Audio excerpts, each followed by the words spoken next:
Well, good morning, everyone, and welcome to another day here at Bronie's desk. And today we have my friend all the way from Colorado, Pharmacist Ben. We've been talking about AI. No, we're not going there. We don't want to Ben AI. We like the real deal here at Bronie's desk. Now, I'm going to get stuck into this because I've had this question actually thrown at me a few times, and I've heard a few other people having this particular therapy, but it's very new here down under, Ben. So it'll be great to get your take on it. And I believe from a lady that I was talking to in Newcastle about it, that it's so new that she's pretty much one of the first. But anyway, first in Australia. Yeah. It's called immunotherapy for treating cancers. You know who invented immunotherapy? It's very new here in Australia, and not new at all. It's not new at all. I beg to differ. You know who invented I'm not saying it's new, but it's new here in Australia. No, it's not new in Australia. Oh well, let me tell you why. When I tell you, you'll say, "Oh yeah, you're right, Ben." Who invented immunotherapy? Beg your pardon? Who invented it? God. Your body. It's in your body. Immunotherapy is how your body does everything.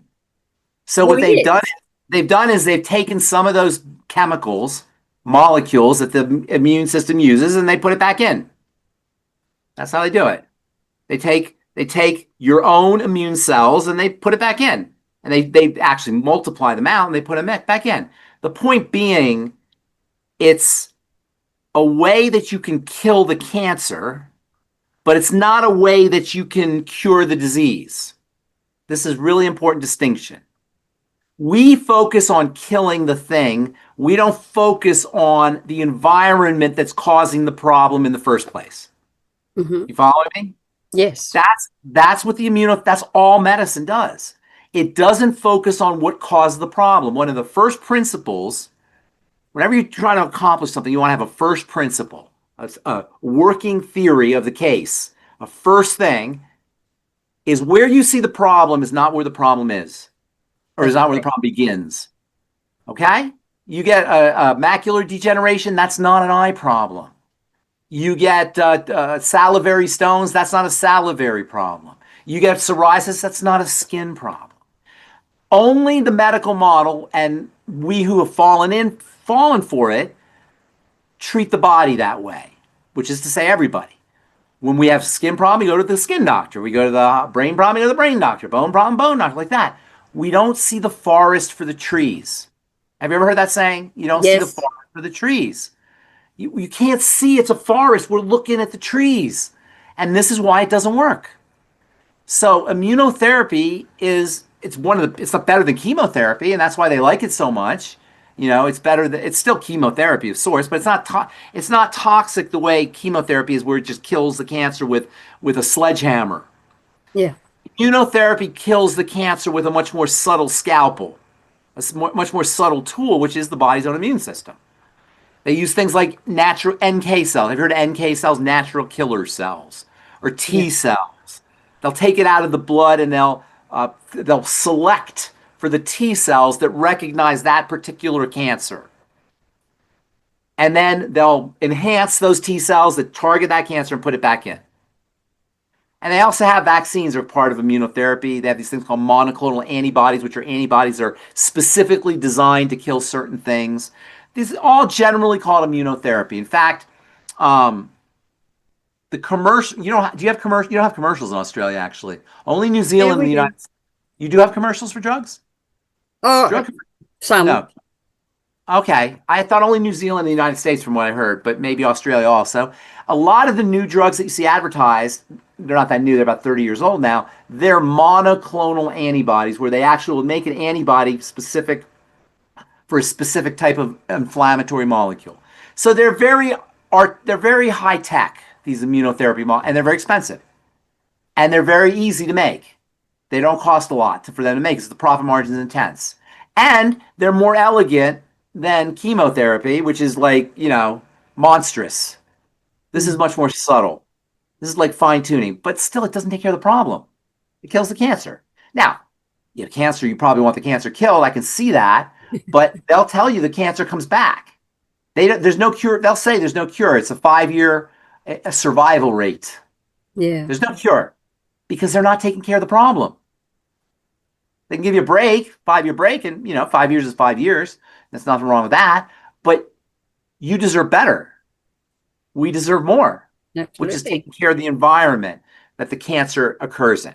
So as far as therapies go, as far as drug therapies go, it's high tech. It's not anywhere near, I would say, it's better. Certainly better than the standard chemotherapy drugs. But you still haven't taken care of the problem. Does that Mm. help? Yes, yes, it does. I mean, like when I first heard someone talk about it, or not even talk about it, but mention it, probably 12 months ago, and I'm going, immunotherapy, I can help you with your immune system. I can Exactly. help you do that. And You by know, the why do way, you go and pay? we do immunotherapy. That's what we do. But here's the That's thing. how I looked at it. And then when I was in Newcastle in February, March, one of the ladies there was put on it, and she said, "Oh, so that they told her it was brand new. It's this therapy that's come out from the US, and give this a try." And Yeah. I'm going, but Yeah, well, here's the thing. What you just said is very important. I want everybody who is listening to us to hear this. You said is very, very important. We do immunotherapy too.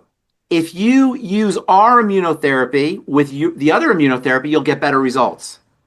Our immunotherapy will enhance that immunotherapy. It's another form of immunotherapy that's going to support the immunotherapy that you get from the hospital if you have chemo. Does that make sense? So yeah, if you're going to do immunotherapy, don't miss the opportunity to strengthen and enhance the immunotherapy.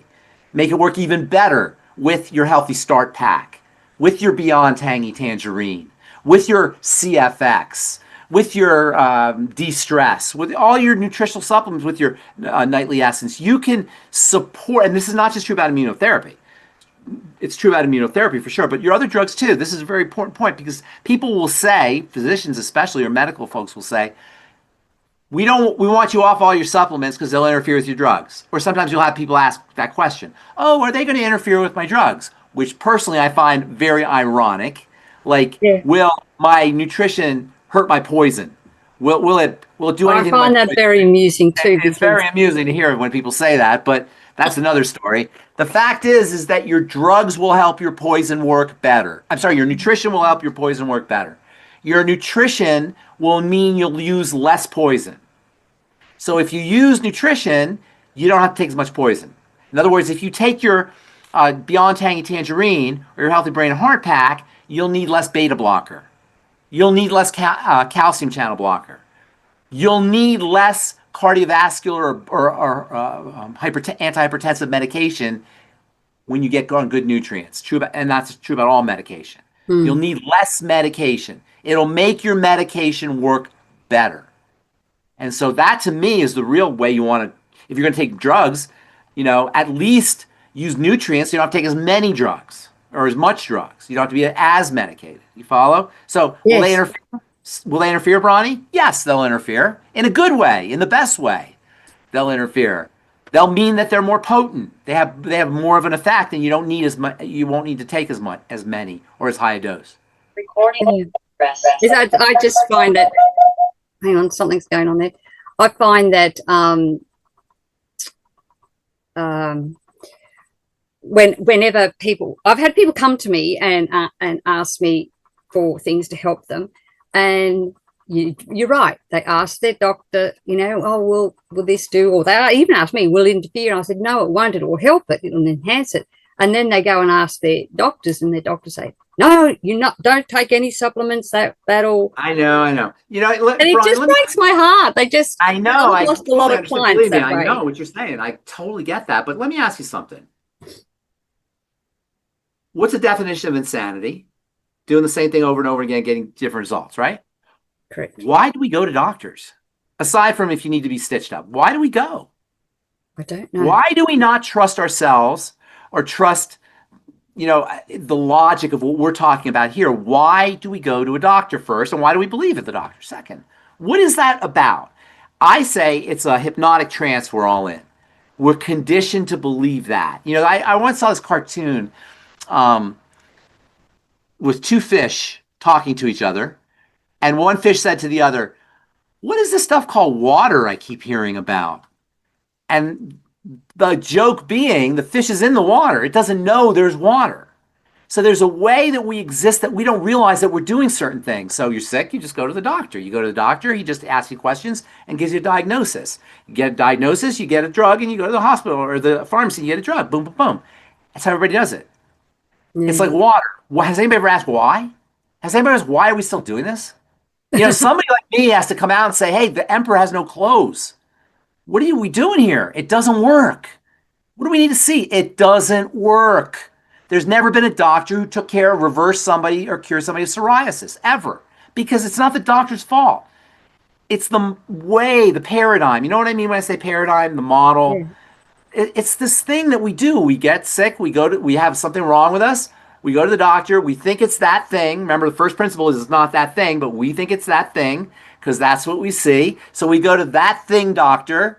If it's in the heart, we go to the cardiologist. If it's on the skin, we go to the dermatologist. If it's in the brain, we go to the neurologist. Go to that thing doctor. And he asks us a couple questions. And he takes a couple tests maybe.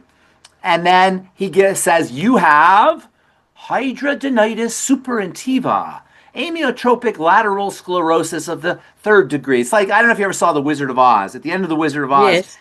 right? He says, well, we can't make you smarter, but we can give you a degree. He goes, back where I come from, sorry about the brain, but we can give you a degree, and that's kind of like, we can't tell you what's wrong with you, but we can name it. We can't fix you, but we can stick a Latin name on it, and that's accepted like the water and the fish. That model is just like the fish asking about what's water, and there's probably people out there who never even thought that this model is a thing that we all do automatically from birth to death and never question it. And it don't work. It doesn't work. Look at Yvonne. I'm looking at Yvonne. Look how pretty Yvonne is, how glowing she is. How long you could have been going to a doctor for weeks, for months, for years, and they couldn't have done anything for you. And it's not their fault. It's the model. We looked at Yvonne, boom, boom, boom. How do you feel, Yvonne? Unmute.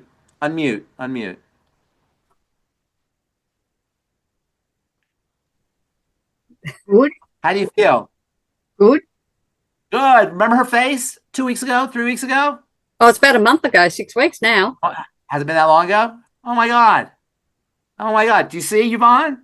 All right. She looks gorgeous, doesn't she? Gorgeous. Healthy, radiant. Your skin that other day, it was like the opposite 6 weeks ago. What did I tell you? You do everything we say, it's going to go away. Did I not say that?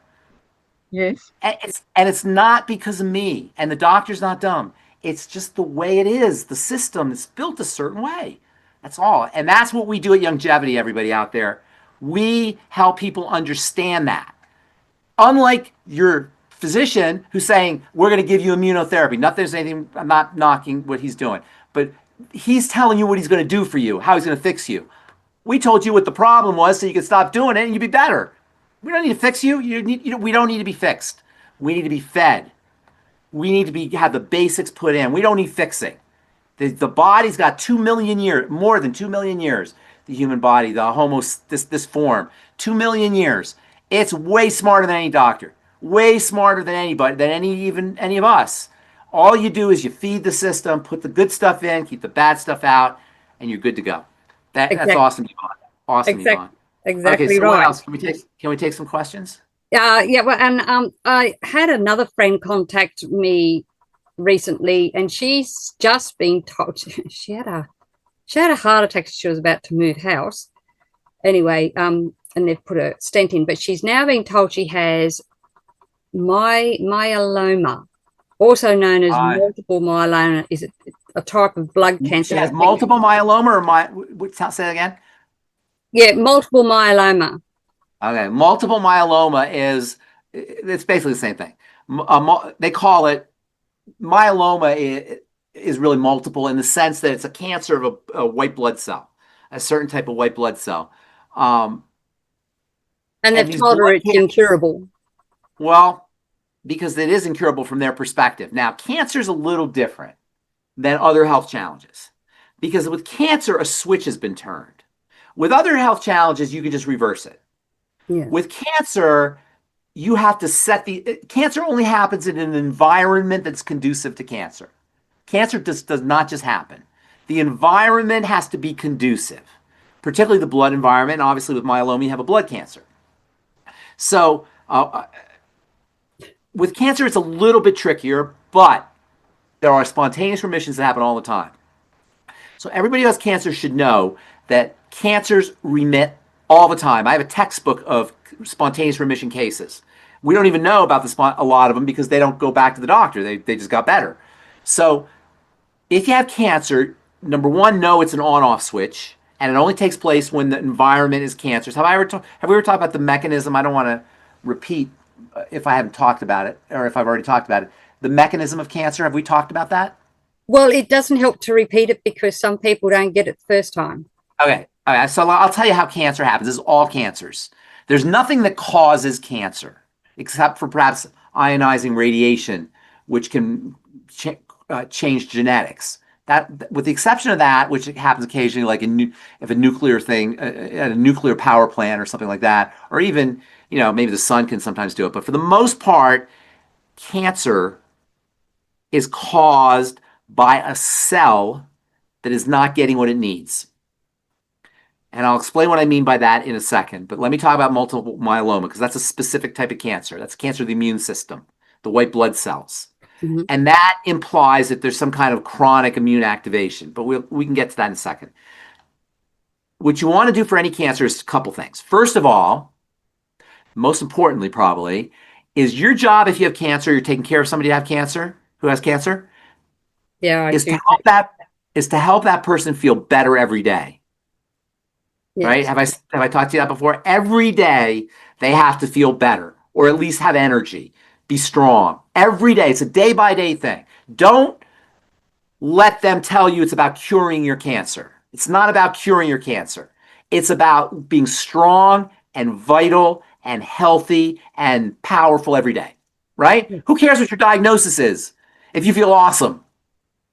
Exactly. If they tell you have cancer but you feel great, who cares? If they tell you you're cured but you feel like crap, what would you rather be? Right? You feel like crap and thinking, well, there's something not right. What would you rather be? Would you rather feel like crap and not have cancer or feel awesome and have cancer? Right? So don't let them mislead us to where the goal is. The goal isn't the cancer, it's feeling great. You see what I'm saying? Yes. The reason they like chemotherapy is it kills cancer, but look what happens. Doesn't make you feel great. It doesn't make you feel great. Yeah. So what you want to do is you want to have the patient feel better. That means have them eat certain foods and not eat certain foods and fast. Foods like bone broth, immune-building foods, aloe vera, immune-building foods, organ meats, immune-building foods, whey protein, and you have to be kind of careful because everybody's going to have their own constitution with foods.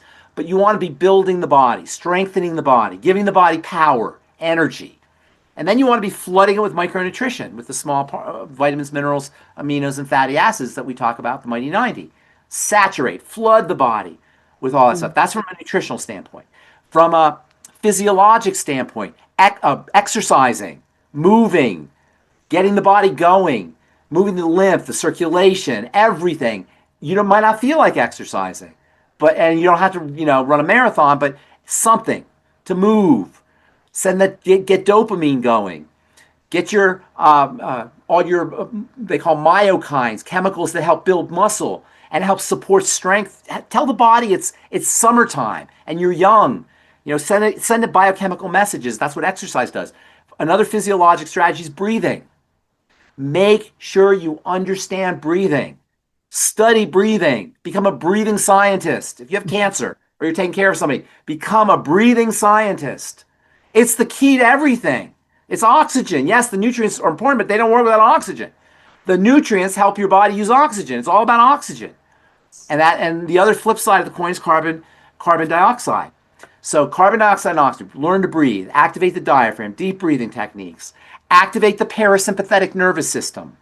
You know, the rest and digest nervous system. One of the best ways to do it is with oxygen. As we said, touch does it, massage does it, body work does it, prayer does it, gratitude does it, sleep does it, rest and meditation do it, spirituality does it.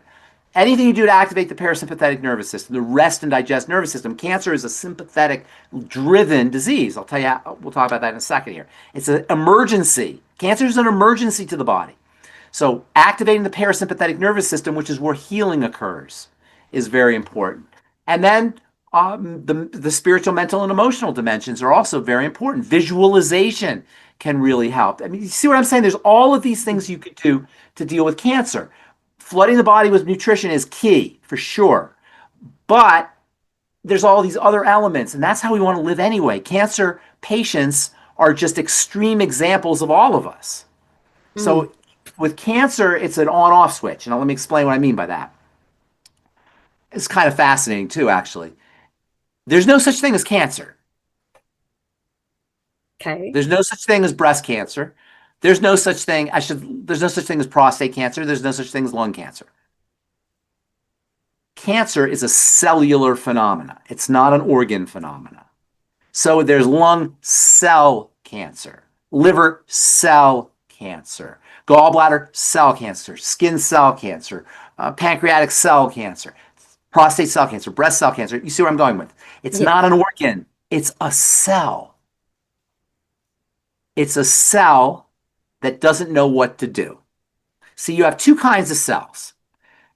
You have hundreds of different cells in the body, but there's two main classes of cells. You've got primitive cells and you've got advanced cells. Primitive cells are ancient. They're old, and they've been around for 3.5 billion years. Do the math on that. 3.5 billion years. Really? We think we're old? No, 3.5 billion, 3,500 million years. That's a lot of time, and those cells have been around that long. They're primitive cells. Bacteria are the classic examples of these kinds of cells. And these kind of cells are very primitive. They don't have a lot of working parts. They don't do a lot of things. They eat. That's what they do. They eat and poop, basically, and divide. They just do the basics. They're like your computer on safe mode. They can do the basics. That's it. But about maybe 2 billion years ago, or 2.5 billion years ago, something like that, maybe 2.7 billion years ago, a new cell arrived onto the scene. This was an advanced cell. This was a high-tech, this was cell 2.0.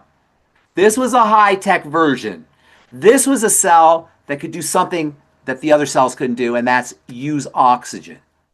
It could burn oxygen for energy, so it could make lots of energy. And it could form structures, and it could do different things. And in fact, it became so sophisticated that they became specialized.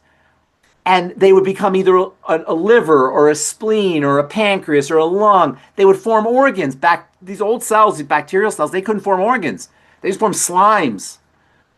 These advanced cells were so sophisticated, so uber high tech, that they had skeletons in them and compartments and machinery. It was just incredible, the high tech nature of these cells.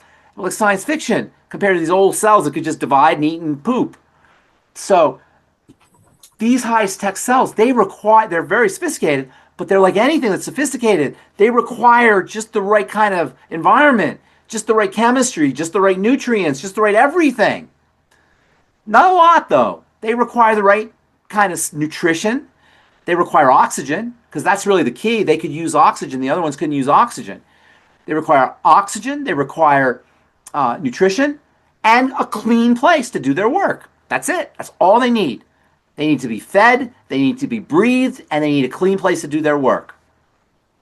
However, under conditions of starvation, lack of nutrients, suffocation, lack of oxygen, toxification, poisoning, which is what we're all doing in our bodies every day, multiple times a day, right? We're all doing it. We live just how we live.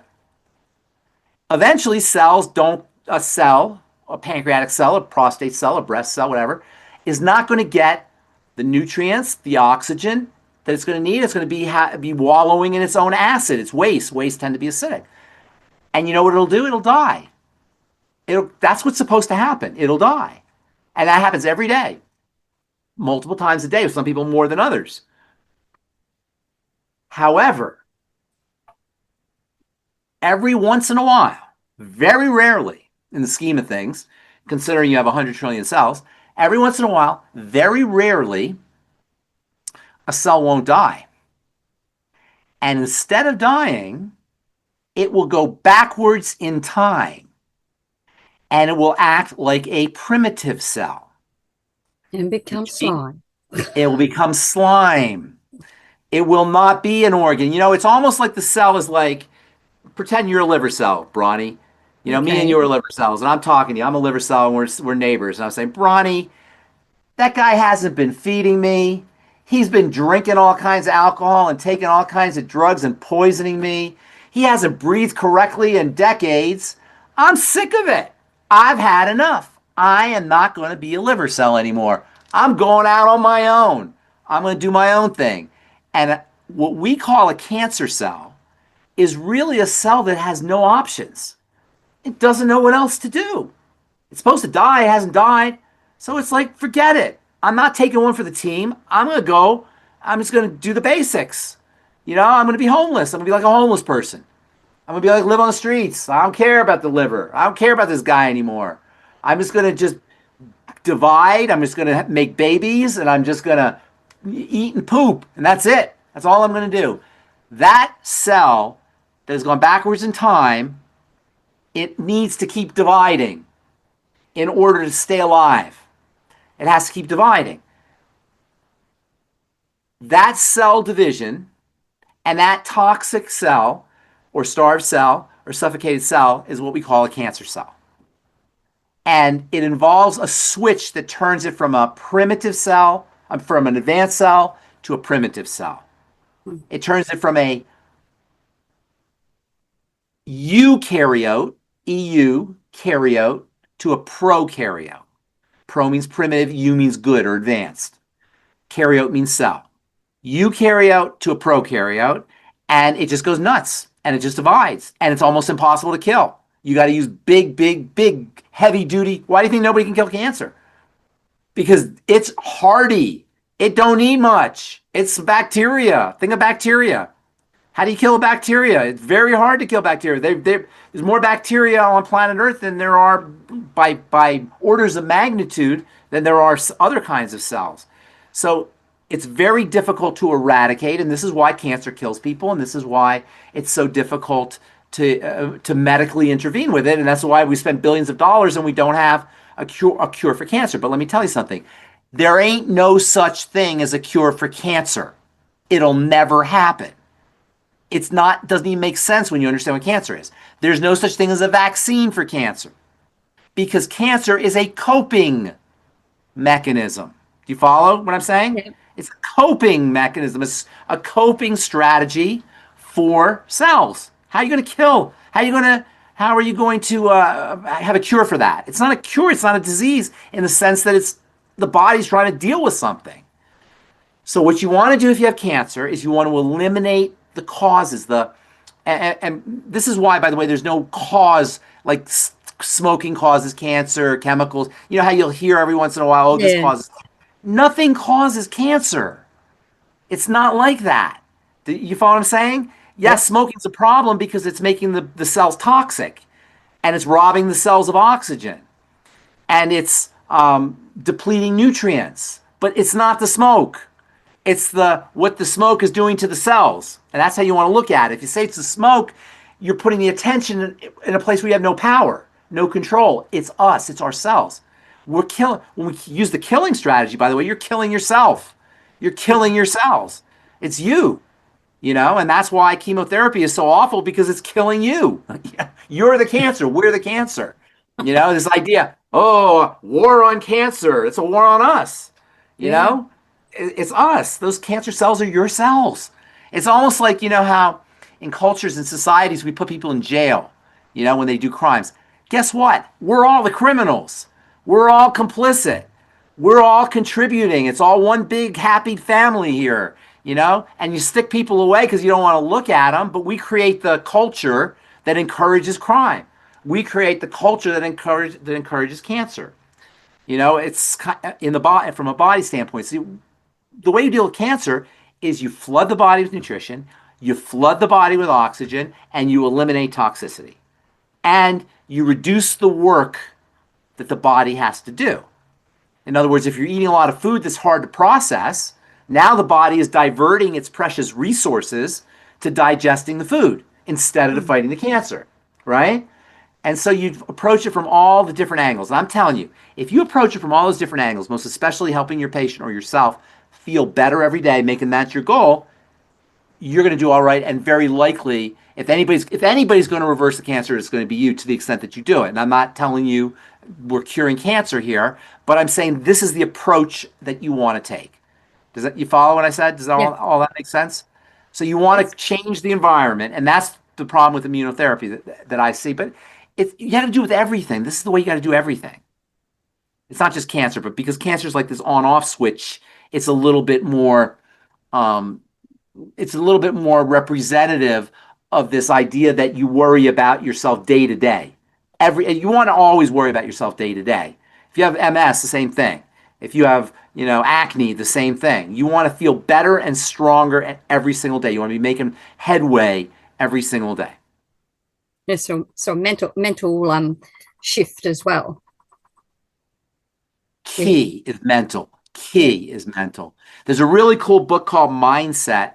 If you ever want to read a book about how important the whole thing about the mind is, it's written by a lady named Carol Dweck, and she was a professor who studied mindset, and she came up with different ways that the mind has to be can be primed so that you can frame the experiences in your life in a way that serves you.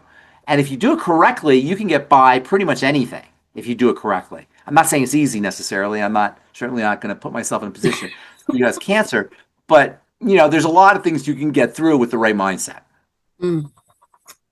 Well, thank you, Ben. That's very informative. It's always good for you to explain these things because, different people watch the program at different times.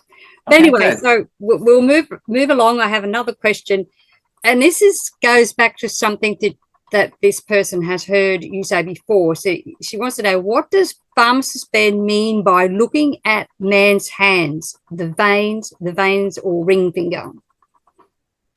So you must have used that at some point. Somebody's making a joke. The ring finger in the man's hands will tell you about testosterone. So I make a joke, long fingers, especially the ring finger, and the distance between the ring finger and between the second finger and the ring finger. See how there's a difference between my two fingers? I don't know if you can see how this one's bigger than this one. Can you see that? Let me see. Yeah. See how this, right? Just like it.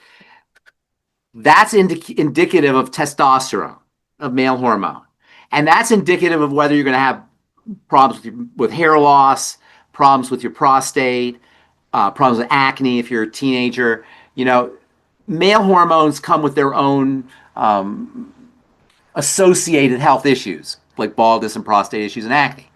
So I said that, but then I made a joke, and I'm sure that's what she's talking about, where I said, so women, when you're out there on the dating circle, now you know what to look for. When you're what the distance? So how does it work? The bigger the distance, the more male hormone. Okay. See how this? Hold your fingers up. You see how this finger and this finger are different? Yes. You see how yours are the same? Yes, mine are roughly the same. Yeah, but yours are different. See how mine are different, right? This one's smaller. That's because I'm a guy. Testosterone. Now, not all guys will have that, but you have to check. You got to check to see. That's what she's referring to. Are you ladies out there checking? Okay, so put your hand up. Put your hand back up then. So your other finger. This finger, see how this one's bigger? Can you see it? Yeah. So see how one's bigger than, forget the middle finger. Forget that one. Ignore that one. You see how this one's on the left is bigger than the one on the right? Yeah. So if the ring finger is bigger than the other one, I don't know which one's your ring finger. Is this your ring finger? your ring finger is next to your pinky. Yeah. Yeah, your ring finger should be like bigger than your pointer finger. And if it's not, then you have less. Well, listen, you're on slippery. This is a slippery slope here, Bronwyn. So you got to be careful. Just because you're a woman doesn't mean that you don't have male hormone or a lot of male hormone. Just because you're a man doesn't mean you don't have female. It doesn't work. You know, you don't want to like start judging yourself based on how much hormone you have. But the fact is that's one of the measurements of male hormone versus female hormone. And I make a joke that for women, they should always, you know, when you're out there on the dating circle. Well, that's what I'm saying. So if the ring finger is longer than the, I make a joke. It doesn't mean he's, you know, he has other qualities just because he's not, you know. Mr. Well, come on, we've got to have a laugh, right? So, okay. So, and I'm going to get to Karen's room because they have questions, but there's another one. This lady is used, the doctors have given her, I can't even say it, Sananga eye drops, Sananga. That's an Australian thing. Spell it, S-A-N? No, this lady's in the USA. And it really hurts, but vision is clearer. Spell it again. Yes. I want. Yeah, S for Sam, A for apple, N for Nelly, A for apple, N for Nelly again, G for goat, and A for apple. Ah, okay, Sananga. Okay, I don't know if that's a prescription though. I don't know, but the optometrist or eye doctor over there has. It's not a prescription. Given told this lady. It's not a drug. It's not a drug. It's a. I think it's a mushroom. It's a plant of some kind. I don't know if it's a mushroom. It's a plant of some kind. It's an herbal thing. Okay. So anyway, it was supposed. Well, the doctor give it to her. Yeah. And it really, she said it really hurts. Oh. But vision is clearer and cures all kinds of eye disease. And she wants to know: does Ben know about this? And why don't optometrists mention this to patients that it hurts? Hang on, though. Did it help her, did she say? Did it clear up her vision? It seems to have cleared up. It really hurts, but it's clear. She probably vision is clearer, but she's been told, and it cures all kinds of eye diseases. And she wants to know. I don't know that. I can't imagine it curing an eye disease. It's an herbal thing. It's strong. It probably kills things. Probably kills bacteria, or if she had a bacterial infection or something like that. I don't know would it do much more than that. I have to read up on it. I don't know much. I can't say I know much about Sananga, but I know it's an herbal thing from what I understand, and also it's anti-inflammatory and probably kills things. That's all I could think of. It's not going to change. She's saying it cleared up her eye problems. Maybe she had an infection of some kind. I don't know. I need to have more information. I can tell you it's non-nutritional. It's an herbal type eye drop. Put it that way. Fair enough. Okay, well, we're going to go to Karen's room. She did send me a question. I can read you that. I'm going to bring her up to the spotlight before she disappears on me. Karen, can you unmute your room? Now, she had one question she sent to me from Carlo, has kidney issues.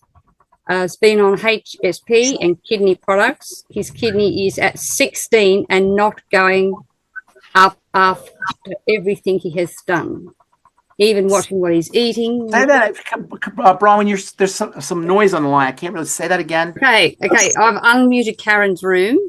Is Carlo there, Karen? He was, but he had to go.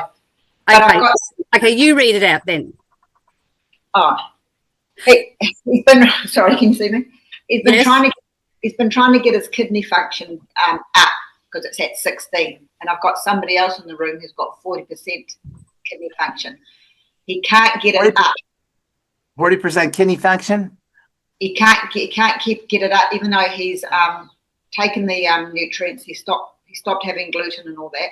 It's not a gluten thing. I like your hair too, by the way, Karen. Well, anyway, it's not going up. So what's he doing wrong or not doing? He still has blood sugar problems, and he might have some damage. I don't know, but I would say kidney disease should always be regarded as diabetes or as a sign of blood sugar problems. Always. but people can't, it's hard to control your blood sugar. Now, first of all, it's hard to control your blood sugar if it's out of control, if you have, insulin resistance and such. And secondly, it's hard to control your blood sugar because it's hard to control what we eat, and there's sugar everywhere. So when somebody's not improving when they're kidney, and 40%, if he has 40% kidney function, he can get by. But chances are got to be that this guy is dysglycemic. Do you know what I mean when I say that? Dysglycemic. So what, do you know him? Yes. Am I right? Is he dysglycemic? Does he have, how old is he? How old is he? In his 70s? In his 70s. Oh, of course he's dysglycemic. What do you think? He has to be. Yeah, and that's the part you want them to focus. Remember, first principle, where you see the problem is not where the problem is. So as somebody in the business, what you're going to have to do is you're going to have to explain that to him, because that doesn't make sense to most people. Most people think, I got a kidney problem, I take care of my kidney, right? I mean, understandably, it seems logical. I got a kidney problem, I treat my kidney. No, that's not how healing works. So that's a message we really got to get across to people who aren't in this culture, who don't know this. And kidney disease and kidney disease is the particle that occurs within the field of dysglycemia, of messed up blood sugar. Einstein said the sole governing factor of the particle is the field. Does that make sense? It's the thing around it. And the field is the blood sugar, the metabolic system, and the toxicity in the blood, dirty blood, which is related. And that's really the field that all these things happen in, and that's what you got to focus on. The kidneys especially, because the vessels are so tiny, microscopically tiny, and any damage to blood vessels is going to really be exacerbated in the kidneys and the eyes too, by the way, and also the extremities, the fingers and toes, because you start to get into these tiny little capillaries, and those are the the parts of the vasculature that gets damaged the most. Okay? Make sense? Kidney disease, diabetes, or dysglycemia. Yeah, that's good. Thank you. That answer your question, Andre? Thank you. Thank you. Okay. Now, one more of a guy who's not on the call because there's a bit of anxiety. How do you deal with a customer that is on blood thinners, so has stopped taking tangy? Stop taking what? BTT. Oh, he stopped taking BTT because he was on the blood thinners. Yes, and also enzymes because it's apparently got 2 blood thinners. Of course. We just talked. Was I talking to you about that or somebody else? I think I was just talking to you. That's the idiocy. I don't know. What do you want to tell me? Do you want me to just take a rubber chicken and hit him on the head and say, "What the hell are you thinking?" Boom, boom. I don't know what else I could do. I don't know what else you could do. He's just scared to take them because of his blood thinners. What's that? He's just scared to take them because of his blood thinners. I don't know. What can you say? You can't tell somebody what to do. That's what their business. We're not here for him. We're not here for him. We're here for people who want options. Yeah. Okay, you can't, not everybody, this message doesn't land with everybody. This message doesn't land with everybody. But there's plenty of people it does land with. They're sitting right here. You know them. I know them. Plenty. It doesn't land with everybody, though. So getting back to that question that Karen just asked, though, because I've just had someone yesterday actually asking me. He can lower the dose on the blood thinner if he uses the enzymes and BTT. Blood thinning drugs are among the most toxic drugs there are. Although you know why blood thinning drugs are the most toxic drugs there are? The old ones especially. The newer ones a little less, but still. You know why? Because when the body wants to clot, when the body wants the blood to clot, when the blood wants to clot, it wants to clot. That's serious business. Clotting means your life is in danger. Clotting, let me say that again. Clotting means that your life is in danger. The clotting happens after surgery. The clotting response happens after surgical procedures. So you don't bleed all over the African savannah. That's why they have to give you blood thinners. So clotting is serious business. And in order to anti-clot or thin the blood, you got to use the big guns, the heavy machinery, the heavy artillery. And that's why they're so problematic. So to me, I'm thinking if you can do it with nutrition and oxygen, by the way, because oxygen is a major blood thinning agent, and water for that matter, why the heck would you do it with drugs? You take less drugs and do it with every other strategy. If you need the drugs still, you might not even need the drugs. But if you need them, you'll need a lot less of the drugs. Now, I'm just a little old pharmacist. What do I know? You know, I'm not a cardiologist. I'm not a fancy, I don't know any, I'm just a little old pharmacist from Colorado. That's all I know. But in my little old pharmacist mind, that's what seems to make the most sense to me, right? You know, just common sense. So, but, you know, we're not as smart as a doctor. That's at least according to our friend that, you know, the guy you're talking to. That help you, Karen? Yeah. I mean, I know the answer, but I just needed to Yeah. hear Ben's. Because he's going to. Fucoid Z, you can throw that in the mix too. That's another one he shouldn't take because it'll interfere with his blood thinner. Is Fucoid Z. Tell him definitely not to take the Fucoid Z, whatever he does, because that'll really interfere with his blood thinning medicine. Okay. All right. Okay. That was a joke. That's a good thing to know, actually, because I nearly gave that to someone yesterday who then I realised they were on blood thinners. That's a joke. Fucoid Z is super, and also essential fatty acids.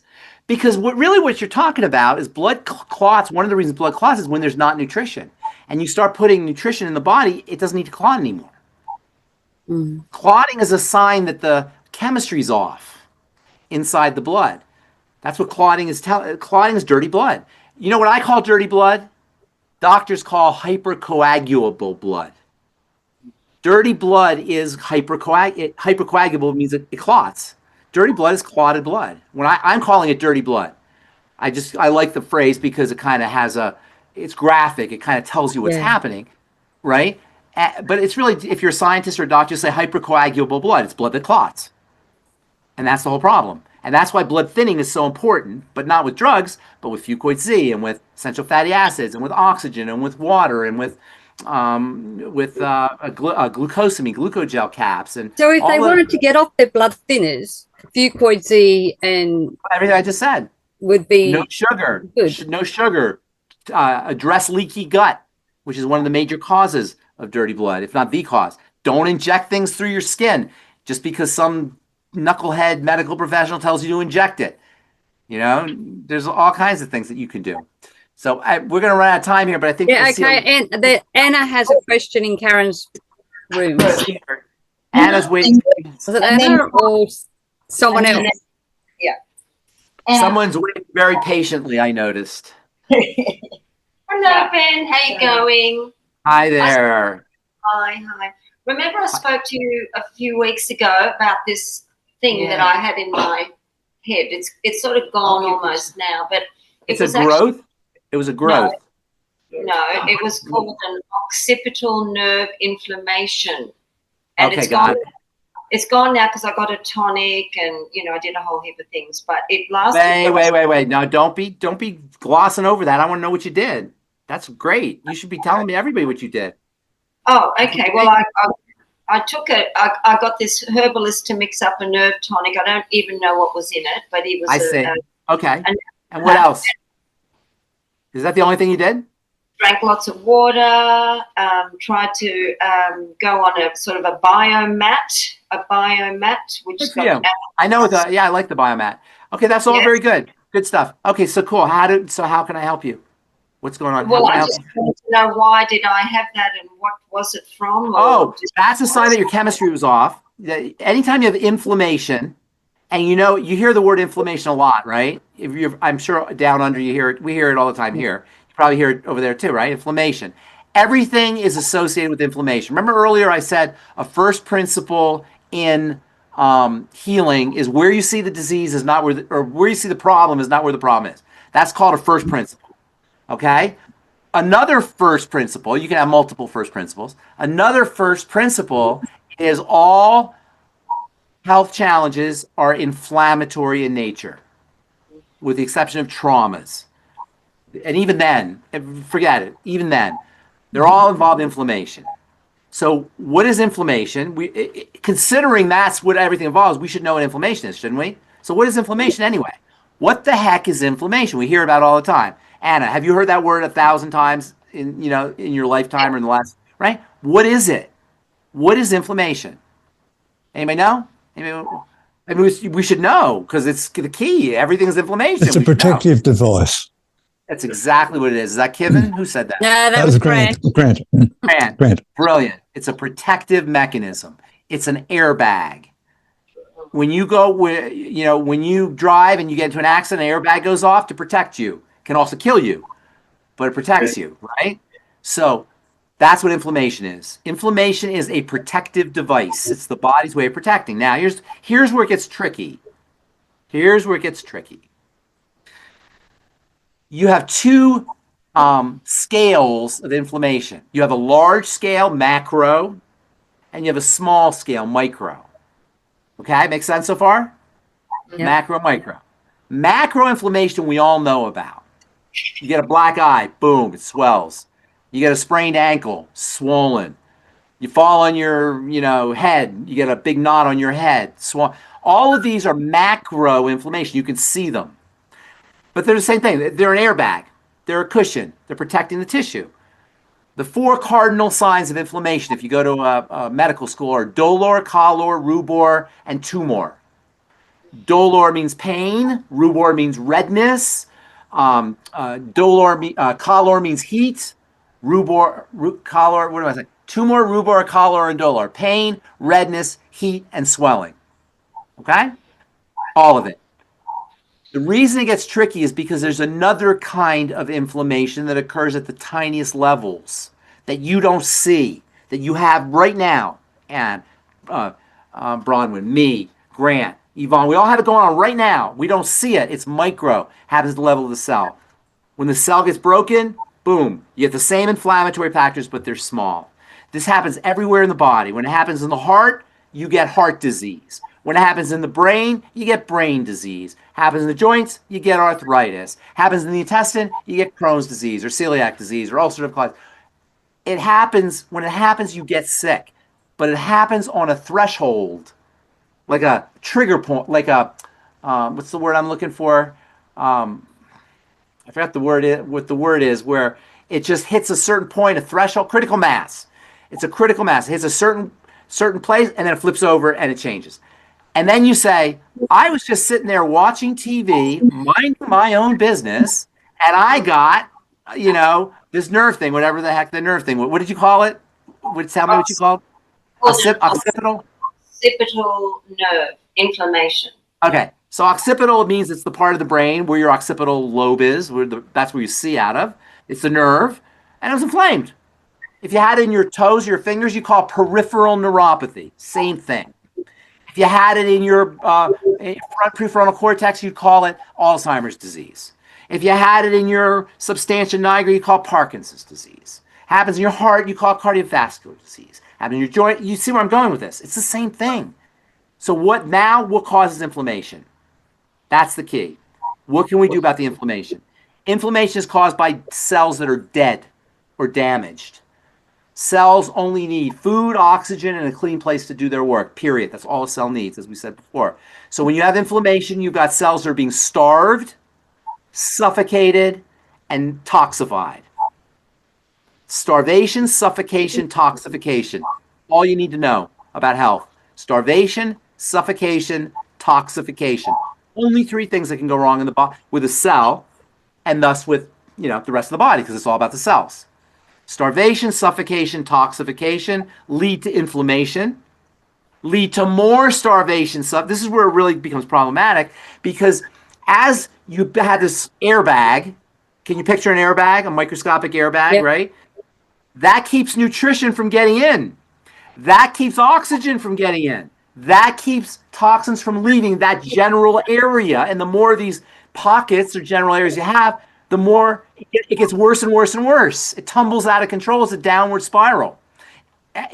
As you have inflammation, you have more starvation, suffocation, toxification, more inflammation, more starvation, suffocation. And this is where most of us are, somewhere in this progress on the way to Parkinson's or cancer or heart disease. Or all of us in this room are on the way to that.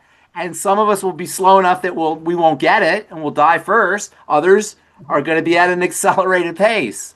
But ultimately, that's what's everything. And so that answers your question in a long-winded sort of way.